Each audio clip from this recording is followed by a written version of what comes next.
My first bookworm 51번째 어린이의 생활 아플 때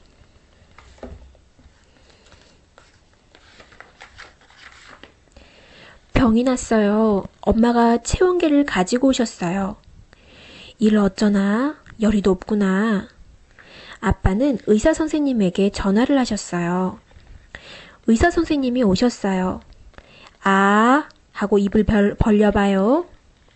의사 선생님은 내 입속을 들여다보셨어요. 감기예요. 약을 먹고 주사를 맞으면 곧 나을 거예요. 의사 선생님 말씀에 나는 깜짝 놀랐어요. 약을 먹고 주사를 맞아야 한다고요?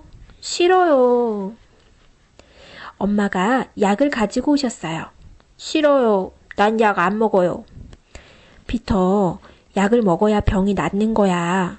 아프면 나가 놀 수도 없잖아. 엄마가 내 입에 약을 떠 넣으셨어요. 의사 선생님이 주사기를 들고 오셨어요. 자, 엉덩이 좀 보자. 빨리 나으려면 주사를 맞아야 해요. 나는 무서웠지만 참았어요.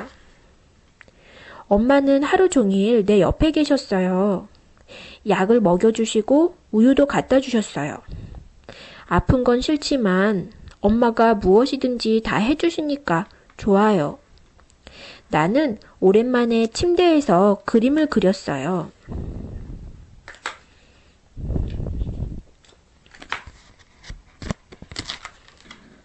친구들이 나를 위로하러 와주었어요. 할머니, 할아버지도 오셨어요. 내가 얼마나 아픈지 걱정이 되셨나 봐요. 아프지 않으려면 미리 건강에 주의해야 해요. 건강할 때 병원에 가서 예방주사도 맞고 신체 검사도 하는 게 좋아요. 우리 몸이 건강한지 검사해보는 거예요. 의사 선생님은 여러 가지 방법으로 우리 몸을 검사해요. 작은 망치로 무릎을 톡 건드리기도 해요. 간호사 누나는 키를 재는군요. 눈 검사도 해요. 눈이 나쁘면 안경을 써야 해요. 그냥 두면 눈이 점점 더 나빠집니다. 의사 선생님은 청진기로 가슴을 짚어봅니다. 가슴속이 건강한지 소리를 들어보는 거예요.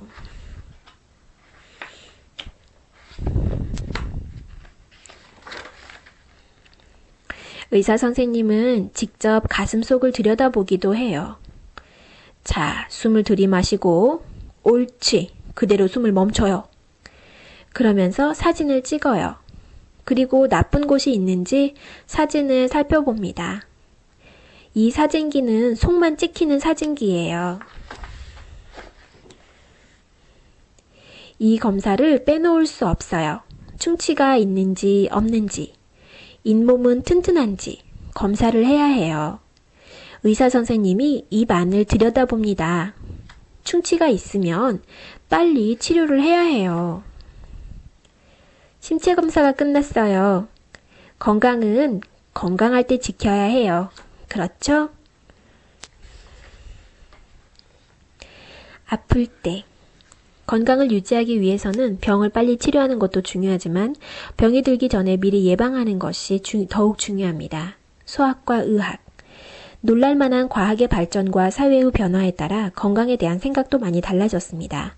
건강한다라는 개념은 육체적, 정신적, 그리고 사회적으로 매우 편안한 상태에 있다고 간단하게 말할 수 있습니다. 그러한 건강 상태를 유지하기 위해서는 무엇보다도 예방이 중요합니다. 수학과 의학에서는 특히 예방이 중요합니다.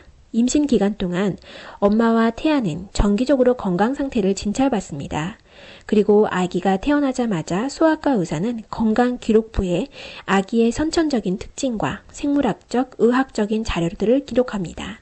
또 아이가 자라면 일정한 시기마다 발육 단계와 예방접종 시기를 건강 기록부에 기록합니다. 그리고 나중에 진찰할 때 이 건강 기록부를 기초로 간단 진단을 합니다. 소아과 예방의학의 연구는 아이의 신체 발달, 운동작용과 정신작용의 발달 수준, 언어 발달 수준, 근육신경 조직의 발달 수준을 검진하는데 많은 영향을 미쳤습니다. 일반적인 신체기관의 검진은 물론 심리검사를 할 때는 먼저 의사가 아이를 신뢰하는 것이 중요합니다. 그리고 부모는 아이의 특성과 문제점에 대해 정확한 정보를 주고 의사는 부모가 염려하는 말을 들어주어야 합니다. 소아과 의사는 종종 신체적으로 나타나는 외적 증상 이외에도 여러 가지 증상, 즉 복통, 수면장애, 언어장애 등에도 관심을 가지고 연구하고 있습니다. 어린이 발열. 체온은 언제나 일정한 것이 아닙니다. 체온은 보통 때에는 평균 37도씨를 유지하지만 아이가 많은 에너지를 소모한 저녁 때에는 38.3도씨까지 올라가기도 합니다. 또 체온 상승은 우리 몸의 전염병과 싸우기 위해 사용하는 방어수단이기도 합니다. 의사들은 체온을 병의 증세를 진단할 수 있는 기준으로 삼기도 합니다. 열이 나서 아이가 잠을 이루지 못하거나 탈진 상태에 빠지거나 심지어 경련을 일으킬 위험이 있을 때에는 빨리 열을 낮춰주어야 합니다. 이 경우 의사는 직접 열을 떨어뜨리는 응급 조치보다는 열의 발생 원인을 찾아내어 치료하려고 합니다. 어린 아이들이 흔히 걸리는 귓병과 편도선염 등을 앓을 때에는 열이 심하게 납니다. 가장 흔한 소아병과 예방접종. 태어나서 몇 달 동안은 엄마에게서 받은 항체가 아이를 전염병으로부터 보호해줍니다. 그러나 점점 면역 효과가 떨어지면서 아이는 여러 가지 전염병에 감염되기 쉽습니다. 그 대표적인 것이 홍역입니다. 홍역은 전염성이 강한 병으로 열이 나고 기침을 하며 피부에 붉은 반점을 띤 발진이 나타납니다. 그리고 수두는 심한 가려움증을 일으키는 피부 발진이 나타납니다. 또 풍지는 처음에 얼굴에 발진이 나타나기 시작하여 곧바로 온몸으로 퍼집니다. 백일해는 경련을 일으키는 발작적인 기침과 함께 콧물이 많이 납니다. 전염병으로부터 아이들을 보호하기 위한 방법에는 두 가지 형태의 예방접종이 있습니다. 그중 하나는 소아마비, 유행성 이하선염, 홍역, 풍진 등의 바이러스로 만든 생백신입니다. 또 다른 형태의 예방접종은 감염을 미리 막아주는 항체를 만들기 위해 신체의 면역 체계를 자극시키는 것입니다. 이러한 유행의 예방접종은 백일해, 파상풍, 디프테리아 등의 박테리아로 만들어진 것으로 효과가 매우 큽니다.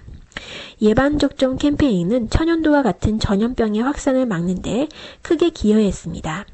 소아마비 백신과 BCG 덕분에 소아마비와 결핵 같은 전염병은 이제 거의 나타나지 않게 되었습니다.